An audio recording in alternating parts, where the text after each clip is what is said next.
আপনার মেয়ে কোনোদিনও মা হতে পারবে না। এটা কি বলছেন আপনি? ভাই ডাক্তার কি বলছে? আপনার মেয়ের বাচ্চা হবে না? তাহলে আপনার মেয়ের সঙ্গে আমার ছেলের বিয়ে দেবো না। দেখেন ভাই, হঠাৎ করে এরকম কথা বলবেন না। রিপোর্টে তো ভুলভাল হতে পারে। না না, আমাদের এখানে রিপোর্ট ভুল হওয়ার কোনো সম্ভাবনাই নেই, কারণ আমাদের এখানে মেশিন পত্র সবকিছু উন্নত মানের। না না ডাক্তার বাবু, আপনাদের রিপোর্টে কোনো ভুল নাই। এই ভদ্রলোক জেনে শুনে ওনার মেয়েকে আমার ছেলের ঘাড়ে চাপাচ্ছিল।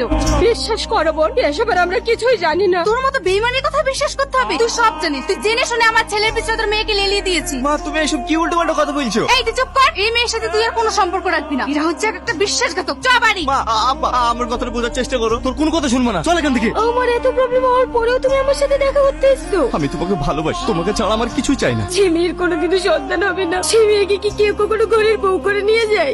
দেখো, তোমার ছেলে যেমন ওই মেয়েকে বিয়ে করেছে, আমি কোনোদিন ওই মেয়েকে মেনে নেবো না। তুমি এক্ষুনি ওদের রাস্তা মানা করে দাও। আরে ছেলেটা রাস্তায় রাস্তায় ঘুরছে, আসতে বলেছে আসুক না। তার মানে তুমি বাজা মেয়েটাকে মেনে নিবা? আরে না আব্বা। বৌমাকে নিয়ে চলে এসছি। এই দিদি, আমার বৌমাকে আজ কত সুন্দর লাগছে। কি গো, নতুন বোমাকে বাইরে দাঁড় করে রাখবা না ঘরে নিয়ে কিছু খাওয়া দাওয়ার ব্যবস্থা করবা? এই বাদাম, তুই কি করে ভাবলি আমার ছেলেকে ফাঁসিয়ে এই বাড়িতে রাজত্ব করবি? কই গো, বোমাকে একটু বাইরে নিয়ে আসো, জোসনারা দেখতে এসছে। এই বাজাকে আবার দেখতে এসছে। এই চ।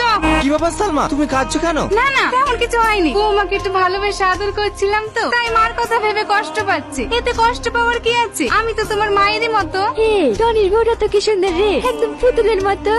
দেখতে পুতুলের মতো। জীবনে ছেলে পেলে হবে নাকি? ও বাজা।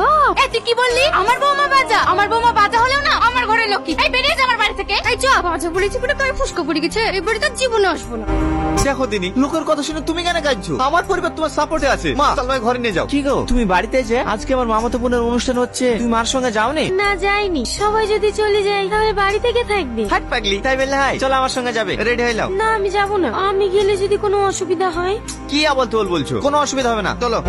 একটু হাঁকা। এই সবার তো হয়ে গেল, তুমি যাও কিটে দিয়ে আসো। না না আমি যাব না। তাই বললে হয়? সবাই দিচ্ছে, তুমি না দিলে কি বলবে? যাও। ভাবি বুঝে দে। এই থামো, খবরদার তুমি আমার মেয়ের মুখে খিদ দিবা না। আমার মেয়েরও অমঙ্গল হতে পারে। মামি সালমা তুমি কি বলছো? সালমা খেতে দিলে এমন কি অমঙ্গল হবে? অমঙ্গল হবে না? তুমি বাজা মেয়েকে বিয়ে করেছো, ওর হাতে খেলে আমার মেয়েকে খেতে দেবো না। আচ্ছা, যে বাড়িতে আমার বোর সম্মান নাই সে বাড়িতে আমিও থাকবো না। এই সালমা চলো, এরা সব কুসংস্কার বিশ্বাস করে। এই বাজা, তোকে আমার ভাই বাড়ি যেতে মানা করিনি, তারপর কেন গেছিলি? বল বল কেন গেছিলি? আমাকে মানেন না মা, আমাকে ছেড়ে দিয়ে বিশ্বাস করেন মা, আমি যেতে চাইনি। আপনার ছেলে আমাকে জোর করে নিয়ে গিয়েছে। আমার ছেলে জোর করে নিয়ে গেছে? মিথ্যাবাদী, তোর জন্য আমি কোন জায়গায় মুখ পাইনি। আমাদের কত আশা ছিল, ছেলে ধুমধাম করে বিয়ে দিয়ে নাতি নাতনির মুখ দেখবো। তোর জন্য আমাদের সব আশা শেষ হয়ে গেল। বের আমার বাড়ি থেকে বের। মাম্পি কি হচ্ছে এটা? মা আমাকে বাড়ি থেকে বের করে দিচ্ছে। মাকে আপনি একটু বোঝান না। মাম্পি মুখে এভাবে বের করতেছো কেন? তোমাকে বলিনি ওর উপরে এমন করবা ও তোরা নিজে থেকে বাড়ি থেকে বের যেতে পারতো। বাহ বাহ, আজকে তোমাদের আসল রূপটা দেখলাম। আমি অফিস যাওয়ার পরে সালমার উপর তোমরা এইভাবে অত্যাচার করো। কেন কিভাবে অত্যাচার করে তোকে বলে না নাকি? না ওই